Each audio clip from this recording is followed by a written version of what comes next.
So, I wanted to talk a little bit about dealing with loss through the holidays because they are quickly approaching, and I know that there are going to be a lot of people out there that are going to be experiencing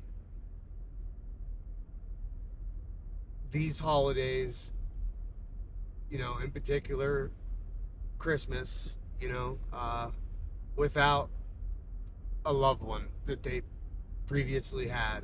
And I know how hard that is because I've recently been through it myself. And so I just felt to make a video about it because I know how hard it can be. And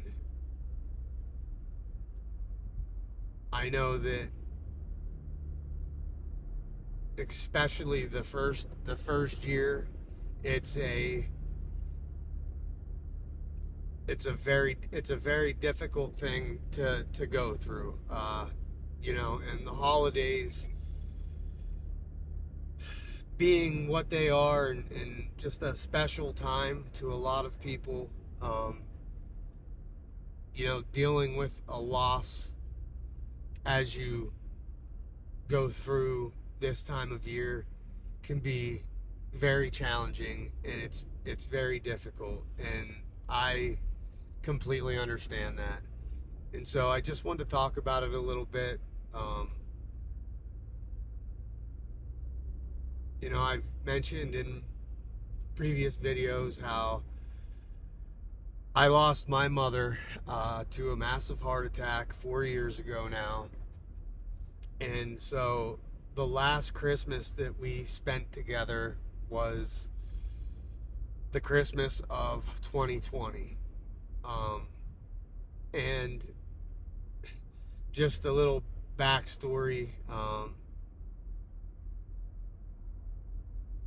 My mother was an absolute nutcase when it came to Christmas. I mean, I honestly have never met in my entire life someone who loved Christmas so much. I mean, she was absolutely, I can't even express it in words. It was that dramatic, her absolute obsession with Christmas. And I mean, that's everything from decorating to, gift buying and, celebrating, just being with family, just all of it. I mean, she was just an absolute diehard Christmas addict. And, everybody that was close to her knew this. But, the thing about that is, because of that,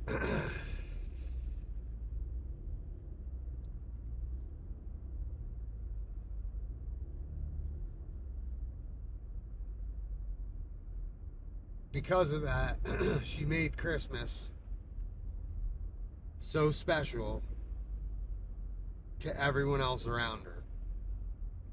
And that way that she was about it was contagious. And so it rubbed off on everybody else that was close to her, and we all then were crazy obsessed with Christmas. And so it was just a very special big time of year for us, was the Christmas season. And so I mean, she was literally the type of person that the day after Christmas, she was literally out Christmas shopping for the next year, trying to find the deals, because everything gets marked down on clearance. And so she would try and take advantage of that. And she would also be buying all throughout the year for Christmas. Christmas was all year for her, and she also, like I said, had a love for decorating, which rubbed off on all her children. I mean, we all still do the same, and but she was so giving. Like she just loved to give, and I think that's what made Christmas so special for her, is because she loved to give, and that she did. I mean, my daughter was the first grandchild in my family and in my wife's family.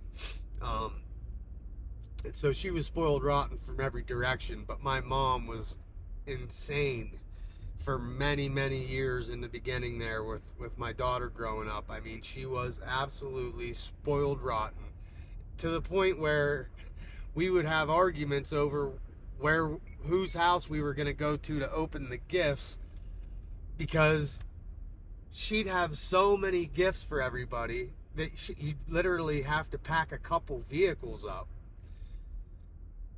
And so we'd have little arguments about where we were going to do it at, because then she'd be arguing because she had to load all the gifts up to bring them to our house, and I'd be arguing, well, if we do it at your house, then after they're unopened there, then I have to load them in my car and then unload them into my house. And then it was just like, just because of, it was so much, like literally so much. And but those memories are so special to, like, myself and my wife, my entire family, my daughter, and even my sons. They got to experience some of that, not as much, because unfortunately, she passed away when they were fairly young. But I know they still have memories of this, and memories, with Christmas with her. But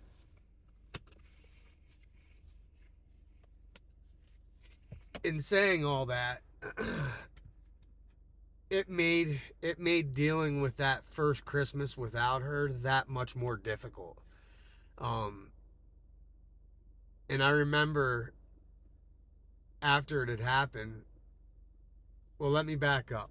So one of our traditions was that she would come over on Christmas Eve to our house to do the stocking stuffers. And so she would bring all the grandkids' stockings to our house, and we would have our stockings that we would do that night as well, and the ones that we had for her. So we would all sit down together, and we would do the stocking stuffers together, and we would make cookies together, and it was just a beautiful tradition that we would do with my mother every Christmas Eve. And then I remember that Christmas, it was just it's weird looking back on it, because the hunting season that year, which, buck season for us is just a few weeks before Christmas. And to try and make this a quick story here, I ended up killing a buck, I think the second week of buck season that year. And I remember there was something very different about that hunting trip for me.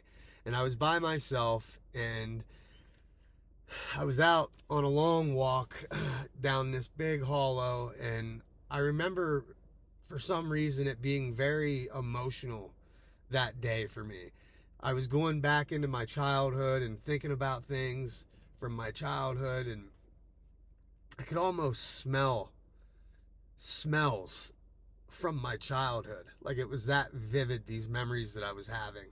And so as I was hunting, I was having this very emotional experience. It was very weird to me, even at the time.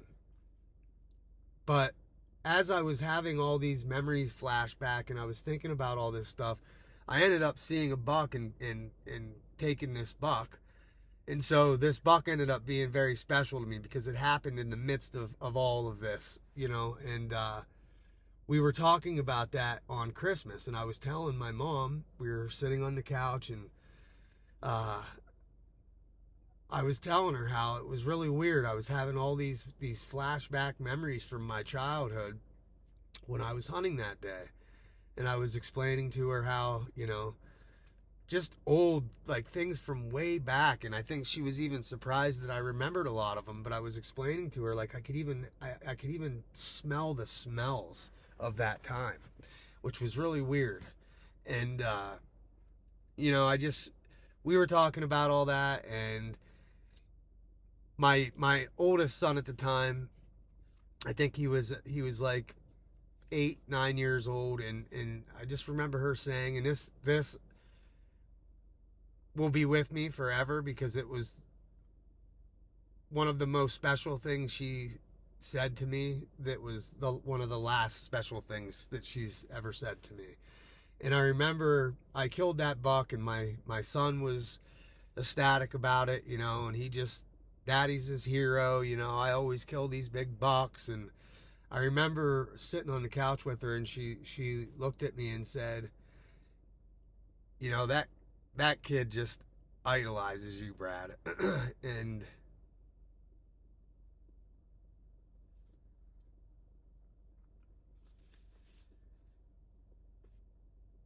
I just remember, like, how special that was to me, that she said that to me.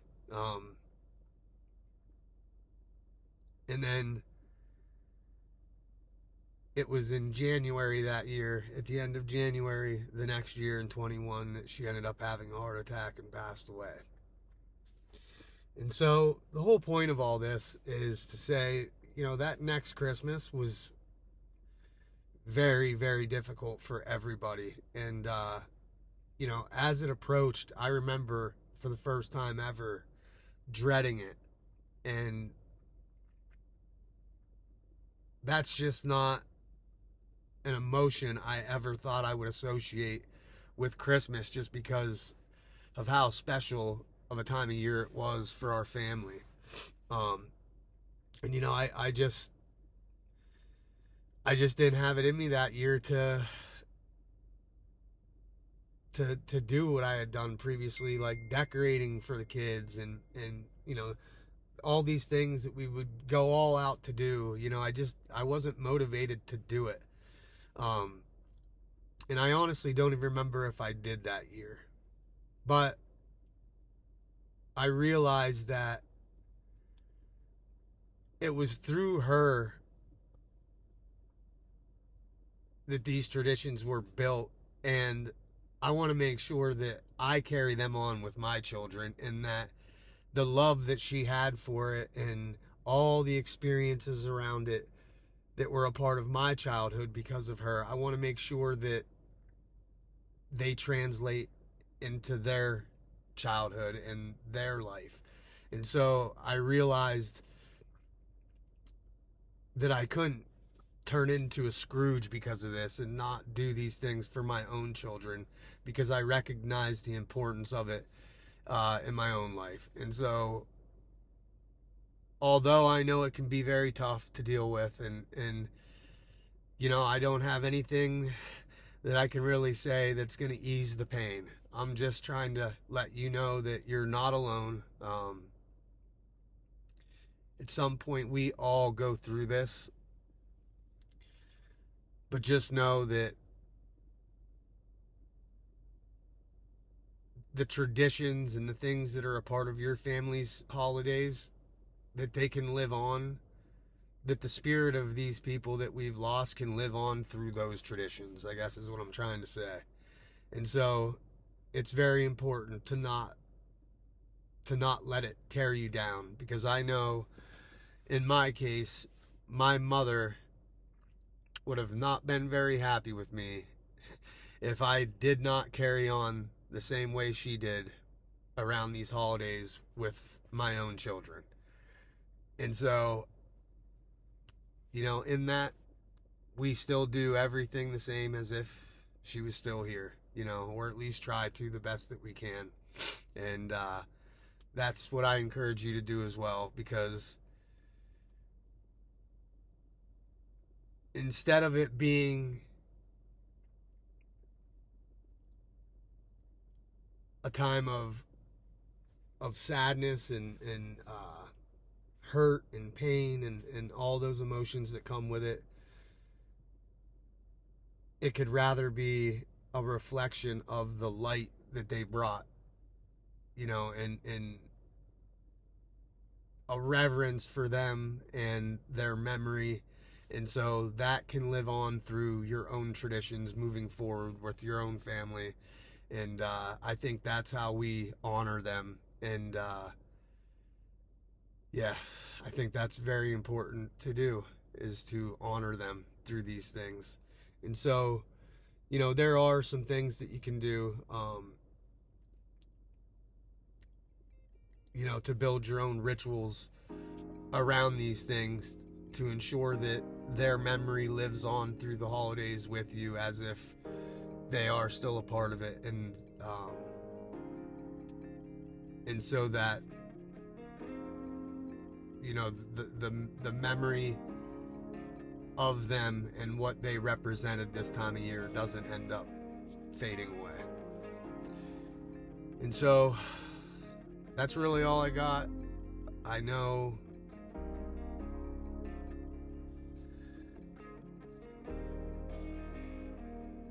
I wish that I had something that I could tell you would just take away the pain, but honestly, it's just time, and it's not even like that takes away the pain. It just allows you to become more experienced year after year in coping with it, I think. And so that's the important thing to know, that there is hope on the other side of it. You know, things will never be the same without these people once they're gone. But not carrying on is just not an option. And like I said, for their own memory and their own legacy, the best thing we can do to honor them is to carry on the same way that they did.